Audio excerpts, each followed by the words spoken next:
Something of a departure from our usual approach, I will not be introducing the speaker, but instead I will be introducing the introducer of the speaker.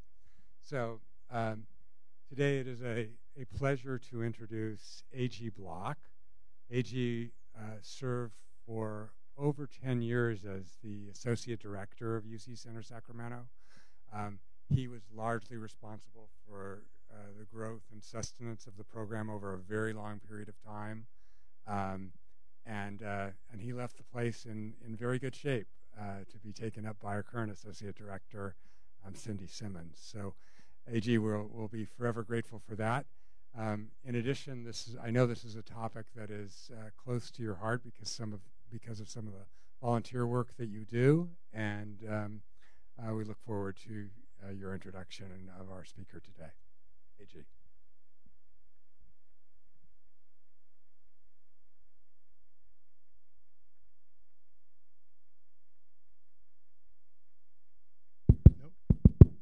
Now you can hear me.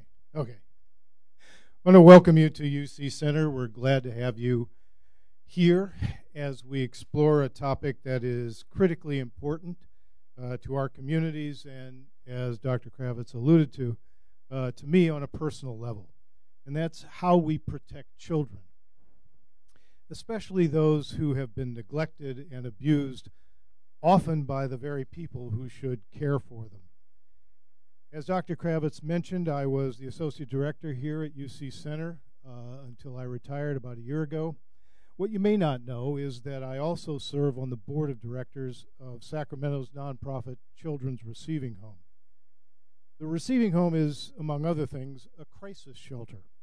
And that means it's often the first place a child is taken after he or she is removed from the home because the county has decided that the home is no longer safe. For many kids, the first night they spend at the receiving home is the first time they've slept in a safe place, ever. Now, Dr. Joe Berrick, who you will hear in a moment, will talk about competing principles associated with protecting children. Well, as a member of the Receiving Home Board, I've seen firsthand how those competing principles can lead to policies that confuse and complicate the efforts to help at-risk kids.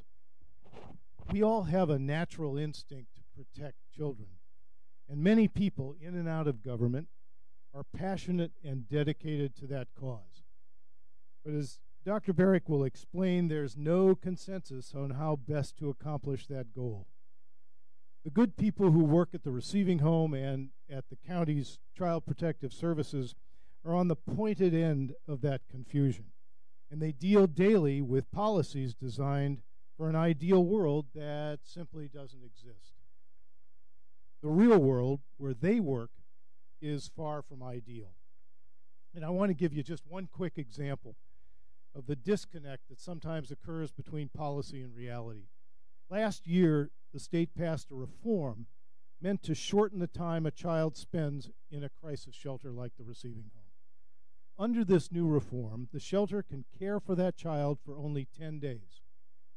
After that, the child must either go back home, to another family member, or to what is called a resource family. And that's what we used to call foster families. But in the real world, mom and dad aren't usually an option. And other family members either often can't or won't step up. That leaves resource families. Unfortunately, there aren't nearly enough resource families to take in all the children who need placements.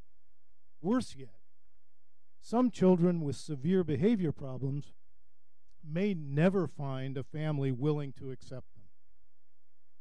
Their only option may be a shelter, which now can only care for them for 10 days. So what happens to those children? They exist. How do you care for that high acuity child? Well, certainly Professor Berrick has the chops to explore this issue. In 1990, she received her doctorate in social welfare from UC Berkeley and has been on the Berkeley faculty in one form or another ever since. She currently teaches in the School of Social Welfare, where she holds the Zellerbach Family Foundation professorship. Her research focuses on the relationship of the state to vulnerable families, especially those enmeshed in the child welfare system. She is the author of 11 books, the most recent of which bears the title of today's lecture, and I understand a limited number of copies are available for those of you who may want to purchase them. So please join me in welcoming Dr. Jill Berrick.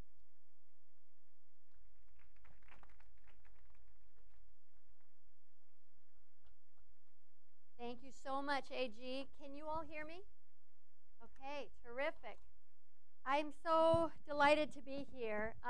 So many people are touched by this issue that it always surprises me. You may be touched by it personally or professionally.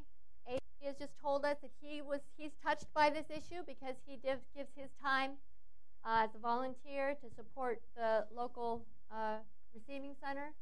Just as I was walking in the building, the security guard stopped me and said, "Oh, I really want to go to your talk. I used to be the head of CASA in Sacramento County for 7 or 8 years," right?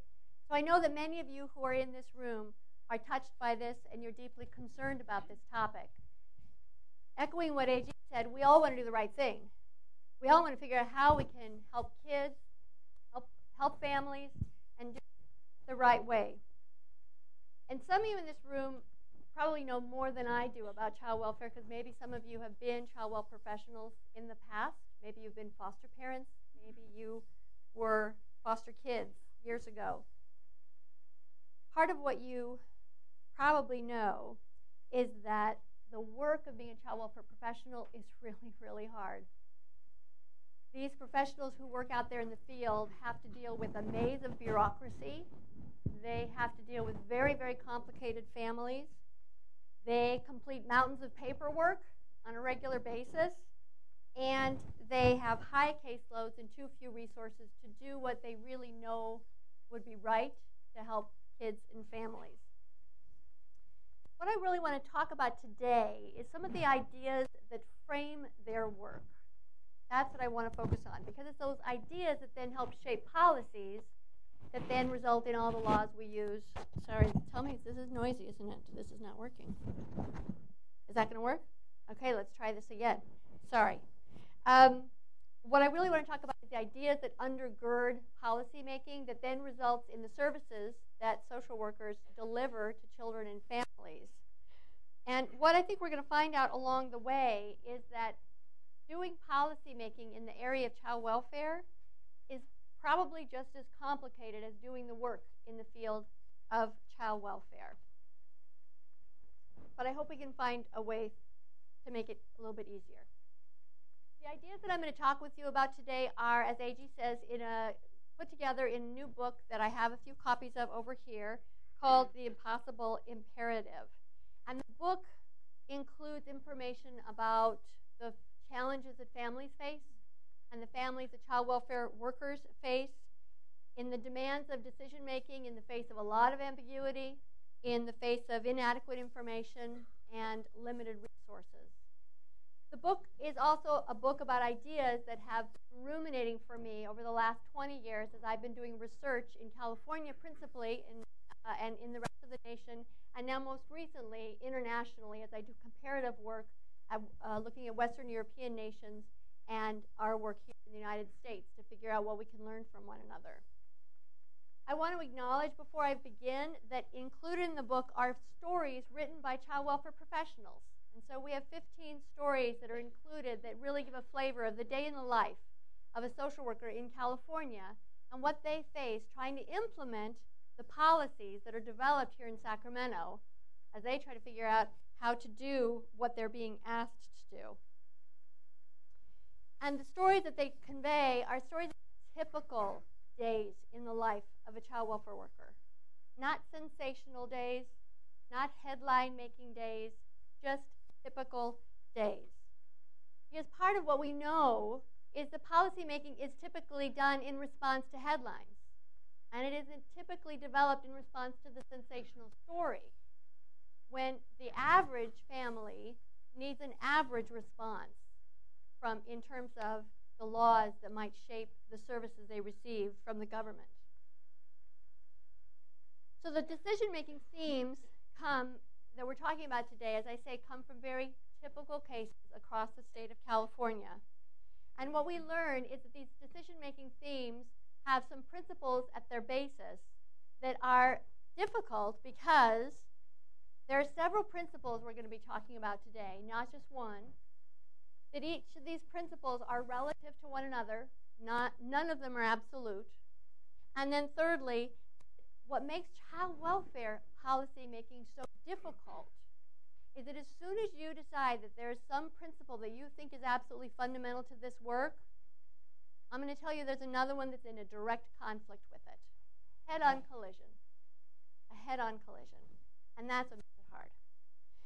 So before we begin talking about these ideas, let me just describe a case for you so we all know what we're talking about, right? So we can all sort of get behind some of these ideas together. Let me tell you about a case that comes from Plumas County, right? Up in the north. Beautiful country, Plumas County. But Plumas County I chose because it happens to be the capital of the opioid epidemic in California, or Plumas County, right? Where remarkably there are more prescriptions written for opioids than there are human beings who live in that county. So you can guess that there are a lot of families who are affected by the opioid epidemic, and you can therefore guess that there are a lot of children who are affected by that opioid epidemic. So let's take a pretend case, okay? But this pretend case could be any case in America. It is so typical, okay? We're going to pretend that there's a baby Jason who is born to his mom, Brittany, and Mike in Plumas County. And we're going to say that he's born and he has to stay in the hospital for about 2 weeks following birth because he, too, was born addicted to opioids because he has opioids in his system because his mother is also opioid addicted. So he remains in the hospital for 2 weeks managing severe withdrawal symptoms. He also has health complications because there was no prenatal care delivered to the child. And the child has some special health and medical needs. He's a fragile baby. Medical personnel, we're going to pretend, because this would be certainly quite real, the medical personnel in the hospital call the hotline. Why? Because we have policies that you developed here in Sacramento that say you have to. And those medical professionals call CPS. Child welfare hotline worker gets the call. She refers it to another worker in ER. The ER worker goes out to the hospital because she wants to meet with baby Jason and with mom, Brittany, and dad, Mike. So our social worker, we'll call her Monica, however, needs to do her work in a uniquely American context. And this is something that I don't think we all recognize fully and that I now understand because of my international work. Her goal is to minimize the touch of the government in that family. Not to maximize the touch of the government, to minimize the touch of the government. In fact, this first principle that our social worker is using sort of sets the stage for everything that happens in little baby Jason's life. The principle is that parents who care for their children safely should be free from government intrusion in their family. Note, that principle is not a Democratic principle. And it's not a Republican principle. There's nothing that divides Republicans and Democrats on these topics. They all agree. Absolutely, they all agree. We might all say that there might be a difference between Democrats and Republicans about how much we want to support families in helping prevent problems. But when it comes to an intrusive government intervention, no, we want the touch to be light. And that's agreed on by both sides of the aisle. So our social worker who approaches Brittany and Mike and baby Jason has to figure out whether this baby is safe enough to send him home, right? Because she wants to give the parents the freedom to safely raise their baby absent any government intervention.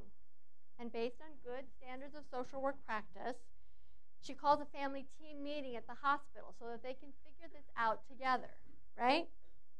Because this social worker's good practice skills are based upon another fundamental principle. It's a principle that we've been practicing in social work for decades, that parents and children of a certain age and maturity should have a say in the decisions that affect their lives. Baby Jason doesn't really get a say, he's a baby, right? But Mike and Brittany should talk about what they think is best for their family, what they want for their family, how they want things to proceed for their family, and to determine the next best steps. They don't get to necessarily prevail. Their voice doesn't necessarily prevail, but they should have a say, right? Again, that's not partisan. Democrats and Republicans agree parents should at least have a say, and kids should have a say in what we decide to do. So in the team meeting, the child welfare worker lays out her concerns because she's very concerned about this family, okay? First concern, Brittany and Mike are homeless. They don't have a place to stay beyond a few nights in a shelter that they've arranged. And she's concerned, here's a fragile baby. He needs a lot of protection. He's going to need a safe, clean environment to take care of his health needs. So that's a real risk. 2, Brittany is denying that she even has a problem. She says that what these things they're calling withdrawal symptoms, that must be a neurological problem in the baby. Or maybe there was some sort of a hospital mix-up.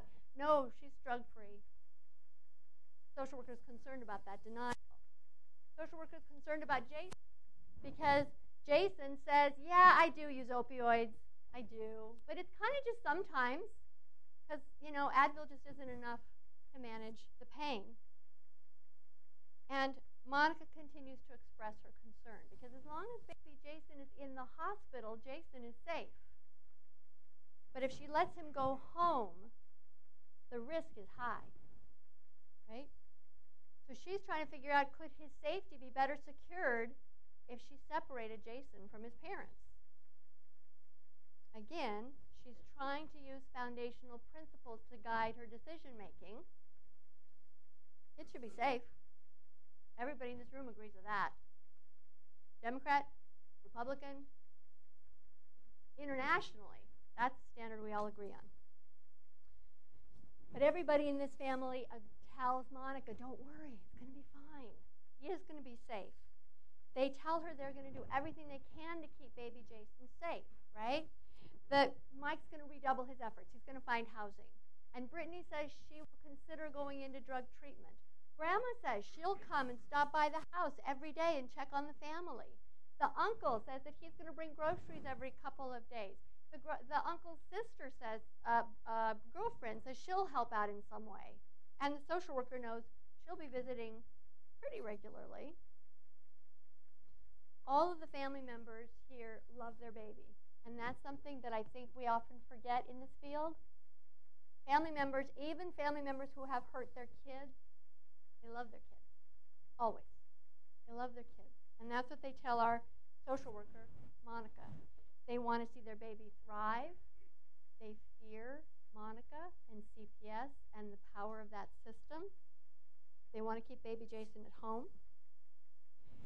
And Monica knows that what they say has some importance. She knows there's a fundamental principle that they're referring to that she agrees with. Kids should be raised by their family of origin. Usually. So based on that principle, she develops a family plan with them. It's a contract. It's a written safety plan that we use all over the state of California. And everything goes as planned. They sign an agreement. They're going to do things. She signs an agreement. She's going to do things. And they proceed. And the baby goes home. And the shelter provides housing. And grandma stops by. And the brother and the uncle help out. And everything goes well for about a month until Jason is found dead a month later. And some of you who are in this room who know something about child welfare knew that that was going to happen in this story. And many of you who know something about child welfare in this room were hoping that it wouldn't happen in this story. And that's sort of the point, is that we just didn't know. And neither did that social worker. She just didn't know. When we actually look at our social worker and we look at what practice skills she deployed, Monica, our social worker, did everything right. Everything right. And she made her decisions based upon fundamental principles in the field. But none of these principles alone helped her to decide what to do. In fact, when we actually look at those principles again, we see that every single one of them pushed her to do something entirely different. Every single one of them. So you folks live in the world of policymaking, and you also, therefore, understand politics. So you know what happens in this story next, right? The media arrive, the accusations come, the blame is leveled at the worker, the blame is leveled at the manager, the blame is leveled at the CPS system, the blame is everywhere, we don't know how to do it right, and that's kind of how policy happens. Because we all know that the media comes, the window opens for, there's an opportunity for all of us to suddenly pay attention to something that we always probably should have been paying attention to anyway. But now we really pay attention and policy making occurs. That's no different in child welfare than it is in anything else. Look at sexual harassment conversations that are happening in the Capitol today. A window of opportunity open, and we're going to have policy making, right? That's how politics work. We get it. But sometimes in response to these sensational moments, politicians also say things that sort of crystallize ideas in ways that are rather interesting. So let me give you an example. After a recent tragic incident in New York City, a little boy was killed, and Mayor de Blasio came onto the radio to tell everyone that this was unacceptable. He says this most remarkable thing. He says, our mission is to save every child. Unlike pretty much any other area in government, we do not set a standard for perfection in policing or so many other areas, but in this field, in child welfare, we set a standard of perfection. It made me want to run, that's for sure, right? He goes on to say, our job is to get there first and intervene and stop it. So there's a kernel of truth to what Mayor de Blasio is saying, right? The work of child welfare, because it's safety focused, it's absolutely imperative. We can't just let kids get hurt. We have to have laws in place. We have to have policies to protect kids. But what he's saying is absolutely wrong. Because he's saying that the principle of safety gets privileged over everything else. That's what he's saying, right? And if we develop policies where safety was always privileged, oh my goodness, can I tell you what that would mean for the state of California? Remember, if Monica had privileged safety, she would have made a different choice. In California, last year there were about 70,000 substantiated cases of child abuse and neglect. If we privilege safety as our fundamental principle, as our dominant principle, we would separate a lot more kids from their parents. I mean, not by a few hundred, by thousands, right? So if we use a principle to be privileged above the others, then it has these very serious implications. So this notion that safety should be the singular principle that should always prevail is obviously wrong. So let's think again for our big case of baby Jason for 1 minute and think about which principles were at play and what that meant for this situation. In baby Jason's case, you'll remember, there wasn't just one principle that was at stake. There were four. Okay? Monica was concerned about baby Jason's safety, for sure. And if she had only privileged that, she probably would have placed him in foster care. Maybe he would have been safe. But a lot of kids get hurt in foster care, too. A lot of kids get hurt in foster care. So there was another principle that was tugging at her as she assessed Jason's situation. She knew the children should be raised with their family of origin, because that's a bedrock principle, right? And then, briefly, we also remember that although she had these concerns about safety and family, she also wanted to give them the opportunity to have voice. We want kids to be safe, we want to honor their family, we want to respect family's voice. And that safety principle that might have allowed her to intervene and stop it had to be also assessed against our principle of freedom from government. So as our worker gathered additional information, she shifted how she prioritized one principle over another. The point of the story is that in many typical cases, not sensational cases, but typical cases, multiple principles are always at play. It's not even usually 2. It's usually 3 or 4. And those principles are in direct conflict with one another. Uh-oh. Moving on. Let's move on. There we go. We moved on. A little too much animation. I got excited. Sorry, everybody. So in this book, what I suggest there are actually 8 fundamental principles that guide the field of child welfare practice and guide child welfare policymaking. And let me say from the outset, I could be totally wrong. You might look at these 8 and you're like, oh, Jill, you totally got it wrong. There are 20. Okay, I'll take it. Then you just made my point. It's much worse than I thought. Okay? There are at least 8. Maybe there are 12. Maybe there are 20. Maybe there are 40. I like to keep it kind of parsimonious because I don't think policymakers and practitioners should be able to hold more than like 8 because like that's how many phone numbers there are on a phone book. So briefly, they are: parents who care for their kids safely should be free from government intrusion in their family. Children should be safe. Children should be raised with their family of origin. When children cannot live with family, they should live with extended relatives. Children should be raised in families. Children should have a sense of permanence. Families' cultural heritage should be respected. And parents and children should have a say in the decisions that affect their lives. There's nothing particularly unique about any of these values. It's just that this is what I hear every day I'm in a child welfare agency or I'm hanging around the Capitol. I'm sure you've heard many of these values espoused too. But if in the past you were listening to how these values were described, they were described that way, as a pyramid, with one dominating the other. One principle prioritized over another, sort of like the mayor's comments.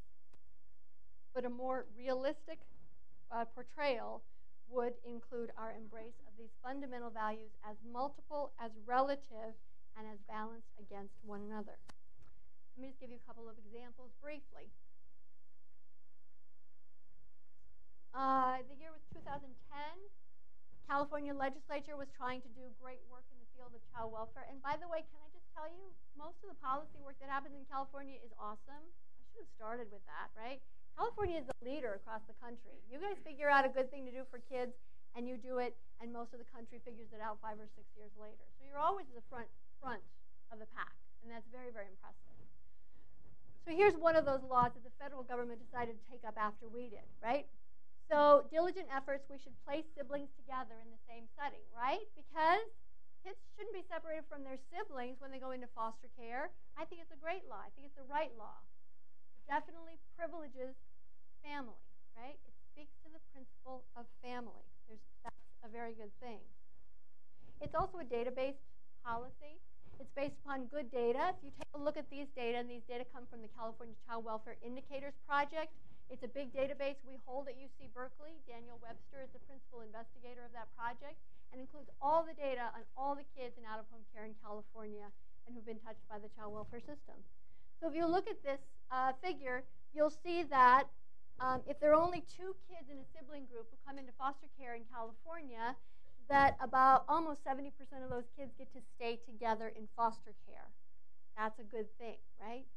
But the larger your sibling group, not surprisingly, but still, the larger your sibling group, the less likely you get to stay together with all of your siblings in foster care, okay? It's hard. It's hard to be a foster parent. It's hard to open up your home to 1 child. It's harder to open up your home to 2 kids. And it's really hard to decide where am I going to put 4 kids in what bedrooms, right? So it's not a surprising finding. But it's a data piece of legislation that says we want to shift this because we want more kids to be with their siblings when they come into care. It's a great policy. And it privileges this notion of family. But is there a principle that it bumps up against? Oh, sure does. It sure does, right? Because we also value this notion of permanence. Permanence means that kids have a legal and an affective relationship with one or more adults that lasts them forever. It's what we call parenting, really, right? We want kids to be connected to an adult for the rest of their life. Well, if I'm one child and I walk into foster care and you become my forever parent, that's hard to pull off. But if I've got 4 sibling groups with me, that's going to be a lot harder to find that parent to take us all. And so our permanence is really at risk. So social workers all the time, when they're dealing with sibling groups of 4 or 5, let's say, and by the way, just so you know, the families who are touched by the child welfare system are much more likely to be in large families than the average American family. So this is an important point. It means that that social worker has to balance this principle. Should I keep these kids together because their sibling relationship is so important? But if I keep them together, they might be in foster care for a long, long time. And they may never experience permanence because he's probably not going to take that sibling group of 4. And you're not going to take a sibling group of 4, and you're not going to take a sibling group of 4. You might have taken 2, but if I go for permanence, I'm going to break up their family, right? So the law that we developed decided to privilege family over permanence. I'm not saying that's a bad thing. I'm not saying that was a wrong thing. But we never talked about it. We didn't talk about the fact that this was going to pit 2 fundamental principles that we all believe are super important for kids. And we decided to just go for the one because it was simpler, right? We always know. You go to any policy class, any university, anywhere in America, and one of the first things you're going to learn about policy making is there are always trade-offs. There's always unintended consequences. So I'm not suggesting that in child welfare that it's a surprise that there's an unintended consequence. I know that there's an unintended consequence in policy making. It's just that usually the unintended consequences have to do with things that are a lot easier for us to manage, maybe logically. Because the unintended consequences are things like, oh, that'll be hard to pull off administratively. Or, oh, that'll be hard to pull off because we don't have enough money. Or the consequence will have to do with time or resources. The unintended consequence in child welfare, in policymaking, is when you make a policy choice to go forward in one direction, it is going to be in a headlong collision with a value that is held dearly by all of us in the American public, regardless of our partisan camp. And that's what makes it so difficult. So I'll go to the comment that AG made about another piece of legislation we had about a year ago called CCR, Continuum of Care Reform. Again, a very interesting policy, a very important policy, and a policy is probably going to shake up California's child welfare system pretty substantially. That policy is designed to reduce the number of kids who are in group care, congregate care, institutional care, and to move them into places that are families. Because we believe that kids do best when they're raised in families. We all believe that. We all agree with that. The piece of legislation was sort of built upon data. So here's a look at California's foster care population over the last 10 years. It looks at where kids are placed, okay? So you can see that the vast majority of our kids in California are cared for by their relatives or their extended family, which is one of our principles. Bingo. You can see that the next largest percentage of kids are cared for in foster homes or resource families, as AG was describing. You can see that here's our group care line, and first of all, you'll see that it's a pretty stable line. So it's not like it's been going up dramatically. You'll see it's also less than 10%, and it's been stably under 10% for the last decade. We're currently at about 6% of our kids in California are taken care of in group care settings, okay? These data compare really favorably to the nation, where on average, about 14% of all kids nationwide are taken care of in group homes. And these data compare very, very, very positively compared to some outlier states. So South Carolina and Colorado, where 22%, 35% of their kids are cared for in group care. they need a law, okay? They need a law. At the other end of the spectrum, you have states like Oregon and is it Maine or is it Kansas? Oregon, Kansas, where 4% of their kids are in group care, 5% of their kids are in group care. So we're at 6%. So just to give you some relative standards, we're at the bottom end nationally in terms of a percentage of kids in out-of-home care. So this is a law that is sort of based upon data, but it's largely based upon privileging a particular principle. So in this case, the principles that are pretty much at stake are the principles around family placements versus client voice. Because one of the things we do know is that the kids and families who come into foster care are very different. They're very complicated. They're very diverse. And some of them need or prefer group care placements for the rehabilitative mental health services that they're likely to get in those settings. So again, privileging family placements pits us against another principle that we hold very dear, which is this notion of client voice. So, as I suggest, we have 8 principles that are typically at play. In most typical cases, at least 2, 3, or 4 of those principles are in direct conflict with one another. And so what do we do about it? Let me just wrap up by giving you a suggestion of what it is we should do about it. I think that we need to look outside of child welfare to get some notion of how we can sort of manage these competing principles. And that is, I'm going to take you outside of child welfare completely for 1 minute. I'm going to take you to UPS. Why? Because UPS is a really interesting company that I've been looking at a lot lately. Because they do 2 things. They are focused on efficiency and they're focused on safety, all right? And actually, the more you look in the literature, they're kind of considered fanatics. They're called safety fanatics and efficiency freaks. Interesting, okay? I don't know whether I'd like us in child welfare really to be called fanatics and freaks, but whatever. I'll take the idea.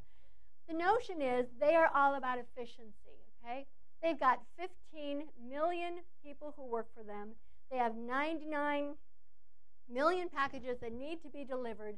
They've figured out that if they can cut 1 minute off of every day of every driver's delivery, they can save $14 million. So they care about efficiency a lot, right? But the reason why I mention them is because if they only cared about efficiency, think what our lives would be like. Because they would only care about speed, right? So you'd have UPS trucks would be going crazy on the streets, driving like maniacs, so they had to get 1 minute less of their delivery time shaved off, right? So they can't privilege efficiency. They have to balance it with the competing tension, which is being a safety fanatic. And so they are safety fanatics. Did you know UPS truck drivers cannot turn left? They're never allowed to. Why? Because turning left compromises safety. Every time you turn left, you might compromise that you're going to hurt someone. So they just outlaw it, right? They also have sensors on the trucks that tell them how many times per day they back up and how long a distance they back up. Why? Because if they're outside the norm, then they need to figure out how to manage their truck in such a way they don't back up. Why? Because backing up compromises safety, right? So they build in all of these structures to increase safety and increase efficiency simultaneously, okay? The last thing they do is they try to automate everything. Kind of funny because they say every time they touch a package with human hands, the risk of error rises. Every time they touch a package with a human hand, the risk of error rises. In child welfare, we can't really do that, okay? So I think we could learn something from UPS. We can tell people that we are all about competing principles and that every time we touch a human being, the risk of error will rise. I think that we can deal with our 8 competing principles. I think in policy, it's all about talking about both of them and all of them. When we narrow it down to simplicity or singularity or dominance, we have it wrong. And I think if we're more honest in our policy making, we will develop better services for kids and families in the long run. So those are my thoughts. Yep. Good? We're on time? You're good. You're good. Okay.